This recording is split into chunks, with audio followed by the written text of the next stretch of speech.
வணக்கம் நண்பர்களே. துலாம் ராசிக்கான குரு பயிற்சி பலன் தான் இந்த வீடியோவில் நம்ம பார்க்க போகிறோம். அதாவது துலாம் ராசிக்கு இந்த வருடம் வரக்கூடிய குரு பயிற்சி நல்லது செய்யுமா, கெட்டது செய்யுமா, நல்லா இருக்குமா, அவங்க வாழ்க்கையில் முன்னேற்றம் இருக்குமா, இது அத்தனை விஷயத்தையும் டீட்டெயில்டாக இந்த வீடியோவில் பார்க்க போகிறோம். நான் உங்கள் கும்பம் வினோத்குமார். இது உங்கள் சாய் திருமுருகன் அஸ்ட்ரோ சேனல். இது ஒரு ஜோதிட ஆன்மீக தகவல்களையும் அதற்கு உண்டான தீர்வையும் பரிகாரத்தையும் சொல்லக்கூடிய சேனல். அதனால் புதிதாக பார்க்குற நேயர்கள் நம்ம சேனலை மறக்காமல் சப்ஸ்கிரைப் பண்ணுங்கள். தொடர்ந்து உங்கள் ஆதரவை நம்ம சேனலுக்கு கொடுத்துட்டு வாங்க. முக்கியமாக லைக் பண்ணுங்கள், கமெண்ட் பண்ணுங்கள், ஷேர் பண்ணுங்கள். நண்பர்களே, துலாம் ராசிக்கான குரு பயிற்சி பலனை வாங்க பார்க்கலாம். அதாவது துலாம் ராசி அப்படின்னா அது யாரோட ராசி? துலாம் ராசினா செட்டியாரோட ராசி தான் இந்த துலாம் ராசி. அது என்ன சார் செட்டியாரோட ராசி? நம்ம ஊர்லலாம் சொல்லுவாங்க 10 பிள்ளையை கொடுத்துட்டு ஒரு செட்டி பிள்ளையை வாங்கணும் அப்படின்னு. அதுக்கு என்ன காரணம்னா, செட்டியார் விட்ட பிள்ளை கெட்டிக்கார பிள்ளையாக இருக்குமா, அதனால தான் 10 பிள்ளையை கொடுத்துட்டு ஒரு செட்டி பிள்ளை வாங்கணும் அப்படின்னு சொல்லுவாங்க. நம்ம ஊர்லலாம் வளர்க்கும். அதாவது செட்டியார் விட்ட பிள்ளை எப்படி கெட்டிக்கார பிள்ளையாக இருக்கோ, அதே மாதிரி இந்த துலாம் ராசியில் பிறந்தவங்களும் கெட்டிக்காரங்களாக இருப்பாங்களாம். அதனால தான் இந்த செட்டியார் ராசி அப்படின்னு சொல்லுவோம். அப்படிப்பட்ட கெட்டிக்காரங்களாக இருக்கக்கூடிய துலாம் ராசிக்காரங்களை கடந்த ஒரு வருஷமாக அஷ்டமத்து குரு ஆட்டி படைச்சதுன்னே சொல்லலாம். அதாவது 8ஆம் இடத்துல குரு கடந்த ஒரு வருஷமாக இந்த துலாம் ராசி நேயர்களுக்கெல்லாம் அஷ்டமத்து குரு. அதாவது அஷ்டமத்து குரு பல சிரமங்களையும் தொல்லைகளையும் மன கஷ்டங்களையும் உங்களுக்கு கடந்த ஒரு வருஷமாக நிச்சயமாக கொடுத்துக்கிட்டு இருக்கோம். அதில் மாற்றுக்கிறதுக்கு இடமில்லை. அப்படிப்பட்ட அஷ்டமத்து குரு வரக்கூடிய குரு பயிற்சியில் முடியுது. குரு பகவான் 9ஆம் இடத்துக்கு பாக்கியஸ்தானத்துக்கு வர்றாரு. பாக்கியஸ்தானத்தில் குரு வந்தால் நல்லதா சார்? நல்லது செய்யுமா? இன்னமுன்னாச்சும் எங்கள் வாழ்க்கையில் நல்லது நடக்குமா அப்படின்னு கேட்கக்கூடிய நேயர்களுக்கு கவலைப்படாதீர்கள் நண்பர்களே, நேயர்களே. 9ஆம் இடத்துக்கு பாக்கியஸ்தானத்துக்கு குரு வந்து ரொம்ப ரொம்ப ரொம்ப சிறப்பு. அதாவது பாக்கியங்களை அள்ளித்தர காத்திருக்கிறார் குரு பகவான். அதாவது இந்த 2025 வருஷம் சிறப்பான ராசியாக துலாம் ராசியை சொல்லலாம்.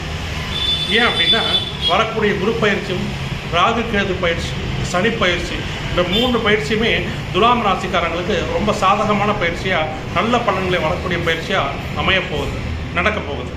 அதாவது குரு பகவான் 9ஆம் இடத்துக்கும், சனி பகவான் 6ஆம் இடத்துக்கும், ராகு கேது பகவான் முறையாக 5, 11ஆம் இடத்துக்கும் வர்றாங்க.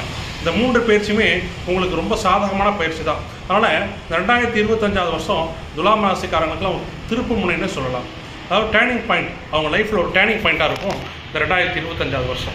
இப்போ நம்ம பார்க்கக்கூடிய குரு பயிற்சி எப்படி சார் இருக்கும் அப்படின்னா, பல நல்ல விஷயங்களை செய்யக்கூடிய அமைப்பாக இருக்கும். அதாவது முக்கியமான விஷயமா, திருமணம் ஆகாமல் இருக்கக்கூடிய துலாம் ராசி நண்பர்களுக்கெல்லாம் திருமணம் ஆகிடும். அதாவது ரொம்ப நாளாக பொண்ணு பார்த்துக்கிட்டு இருக்கேன் சார், மாப்பிள்ளை பார்த்துக்கிட்டு இருக்கேன், எந்த வரலுமே அமையலை, கல்யாணம் நடக்கலை, லேட் ஆகிட்டு போயிட்டுருக்கு அப்படின்னு சொல்லக்கூடிய துலாம் ராசி நேயர்களுக்கெல்லாம் இந்த வருஷம் திருமணம் ஆகிடும். அதே போல் திருமணமாகி குழந்தை இல்லாமல் இருக்கிற துலா ராசி நண்பர்களுக்கெல்லாம் குழந்தை பிறக்கும். அதாவது சார் கல்யாணமாகி ரொம்ப நாளாச்சு, குழந்தையே பிறக்கலாம் அப்படின்றவங்களுக்கு அந்த குழந்தை பாக்கியத்தை இந்த பாக்கியஸ்தானத்துக்கு வரக்கூடிய குரு பகவான் கொடுப்பார். அதுதான் பாக்கியஸ்தானம்னு சொல்கிறோம். அதனால தான் இந்த பாக்கியஸ்தானம்னு சொல்கிறோம். அப்படிப்பட்ட பாக்கியஸ்தானத்துக்கு வரக்கூடிய குரு பகவான் பலவித பாக்கியங்களை கொடுப்பார். அதாவது திருமண பாக்கியம், குழந்தை பாக்கியம், வீடு இல்லாதவங்களுக்கு வீடு, இந்த மாதிரி பல நல்ல விஷயங்களை அவங்களுக்கு செய்வார். அதாவது வீட்டில் கண்டிப்பாக ஏதாவது ஒரு சுபகாரியம் நடக்கும்.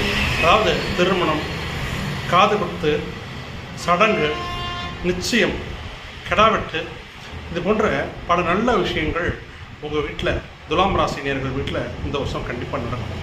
கெட்டி மேல சத்தம் உங்கள் வீட்டில் கேட்கும். அதே மாதிரி அந்த 9ஆம் இடத்துக்கு வரக்கூடிய குரு பகவான் உங்கள் ராசியை பார்க்க போகிறார். ராசியை குரு பார்க்குறது ரொம்ப சிறப்பு. 12 வருஷத்தில் 2-3 தடவை மட்டும்தான் இந்த குரு பகவான் ராசியை பார்ப்பார். நீண்ட நாட்களுக்கு பிறகு இந்த துலாம் ராசியை குரு வரக்கூடிய குரு பயிற்சியில் பார்க்க போகிறார். அதாவது துலாம் ராசியை குரு பார்த்து புனிதப்படுத்த போகிறார். அதனால தான் குரு பார்க்க கோடி நன்மைன்னு சொல்கிறோம். அப்படிப்பட்ட குரு பகவான் தன்னோட பார்வையால், 5வது பார்வையால் உங்கள் ராசியை பார்க்க போகிறார். உங்கள் ராசியை பார்த்தாலே என்ன சார் நடக்கும் அப்படின்னா, பிரச்சனைகள் குறையும். ஒரு சேஃப்கார்டு மாதிரி இந்த குரு பகவான் உங்கள் ராசியை பார்த்தா ஒரு சேஃப்கார்டு மாதிரி எல்லா பிரச்சனைகளிலிருந்தும் உங்களை காப்பாற்றிக்கிட்டே வருவார் இந்த குரு பகவான். 9ஆம் இடத்துக்கு குரு வருது, திரும்ப சொல்கிறேன், ரொம்ப ரொம்ப சிறப்பான விஷயம். பல நல்ல விஷயங்கள் உங்கள் வாழ்க்கையில் முக்கியமான நிகழ்வுகள் இந்த வருஷம் கண்டிப்பாக நடக்கும். குறிப்பாக சனிப்பயிற்சியுமே உங்களுக்கு சாதகமாக தான் இருக்குது. அதனால் பல நல்ல விஷயங்களை தான் இந்த குரு பயிற்சியில் இந்த துலாம் ராசி நண்பர்கள் சந்திக்க போகிறீங்க. அதனால் சந்தோஷமாக இருங்க, நல்லதே நடக்கும். நேரிலே நான் உங்கள் கும்ப வினோத்குமார். இது உங்கள் சாய் திருமுருகன் அஸ்ட்ரோ சேனல். நம்ம சேனலில் தொடர்ந்து பார்த்துட்டு வாங்க. முக்கியமாக சப்ஸ்கிரைப் பண்ணுங்கள், லைக் பண்ணுங்கள், கமெண்ட் பண்ணுங்கள். நன்றி, வணக்கம்.